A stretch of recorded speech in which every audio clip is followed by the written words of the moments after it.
going to be $1,300 for the 128 gig version to start. Whenever it comes out, by the way. We don't know when it is supposed to come out or if it will actually happen, but that's what we've been told. But the more familiar story is around the same time, Samsung had been sort of teasing that they're going to unveil their flexible smartphone. There were the beginnings of leaks, but not really much. For a day, they changed their profile picture to a bent Samsung logo, which they changed it back the next day, but it's just kind of clever marketing and trolling at the same time. They're going to do something. And then it finally happened. So yesterday, on stage at the developer conference, Samsung unveiled their version of a flexible smartphone. It's called the Infinity Flex Display. It folds the other way, inward, and it was shown on stage like this after they dimmed the lights, opening and closing from a tablet size to a phone size, already looking better than that Flex Pi. Nice. Okay, pause. So this by itself This is dope tech. I like this. I think this is cool. The fact that we can get to this level of advanced smartphones and flexible OLEDs, the fact that we can make an entire device that folds in half like this, that's really cool.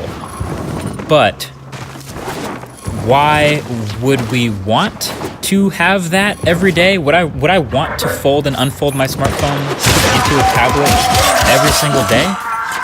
We're not supposed to think about that yet. There's a reason it went dark in there. This is very unfinished. Samsung said the actual phone is coming hopefully next year in 2019. And even when it does, if it does, it's first generation stuff, so I wouldn't expect anything too radically polished. Around the same time, we also did get Google announcing Android is going to support folding displays natively, so that should help smooth some things over, especially in the graphics department. But what we were looking at on stage was not some finalized, completed folding phone that you can buy sometime soon. It was a working prototype of a flexible device that can hopefully be turned into something they can manufacture by sometime next year. Here's a clearer look from Chris Welch, a Verge reporter, who apparently got video during a rehearsal from Samsung where they left the lights on. And right there, you can see the gigantic bezels and the rest of the device pretty clearly, including a crease down the middle where it folds. Samsung on stage said it's in this sort of case to hide the final design, but we can be pretty sure they don't have a final design yet. Now, what Samsung is aiming for can be found in some diagrams later in Samsung's presentation, and you can see it still has some top and bottom bezels, which will be pretty thick. The overall entire device will also be pretty thick. I guess it's got to be twice the size of a normal smartphone from top to bottom, but still somewhat interesting that it's foldable. And we got some specs from Samsung too. So they plan for the folded up phone size that they're aiming for to be a 4.6-inch display, 1960 by 840, and then when it's unfolded, the tablet size would be 7.3 inches at 2152 by 1536. So here's what I'm hoping. This is obviously very generation 1, and it's of a prototype of a device that may or may not be coming in its final version in 2019. I'm hoping this whole foldable thing is the beginning of what could turn into a much more important, much more interesting, compelling form factor way down the line in the future. It's reminiscent of, think of the bezel-less movement in phones now. Right now, we're pretty much all trying to get these bezel-less phones by shrinking down the chin and the top notch as much as possible, right? Before that, it was thinning out the side bezels by getting it as close to the left and right edge as possible. We pretty much got as close as we need to now. But a major part of that started in 2014 when phones all kind of had somewhat thicker side bezels, and Samsung took a weird step and introduced a crazy product. The project was the Samsung Galaxy Note Edge, which had a part of the display on one side curving over the edge with this glass and the bleeding edge look. They tossed a couple sliding apps on one side, gave it a few features, and sold it. It seemed kind of weird and kind of maybe useless, but it caught on. And then the next year, the Note had a display bleeding over both sides. And soon enough, every Samsung phone had an infinity display with the whole bezel-less thing that just kept going and going. So it might not look significant at first, and the Generation 1 version might not be that compelling at all. We don't know how it feels in the hand or in the pocket, or how easy it is to fold, or what the apps do on each side. We don't know any of that. But if we give it some time to evolve and find out where it's useful and then iterate on that, it could turn out to be great. So I applaud you, Samsung. I thank you for trying the crazy stuff. Samsung's in one of those positions where they can just try crazy stuff with screens. That's kind of their thing. They're so good at displays now that they can dedicate a team to trying crazy stuff like the Infinity Edge display or folding OLEDs and just see if it catches on. So maybe, just maybe, this one will. We'll see. Anyway, back to the reviews. Thanks for watching this one. Talk to you guys later. Peace.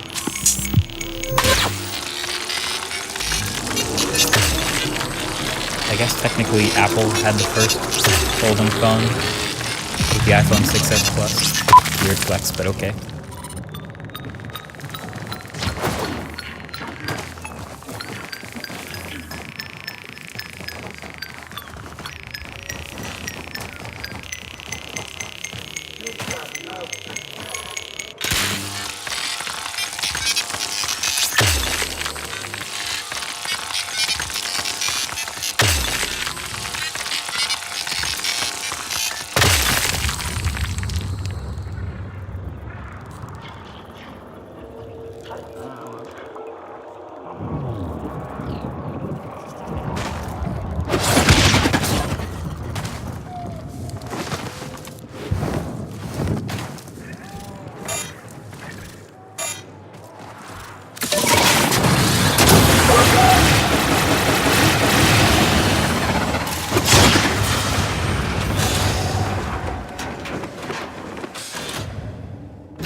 Hi, this is Pete, and I'm ready to provide you up to 60 seconds of straight voice for your next project.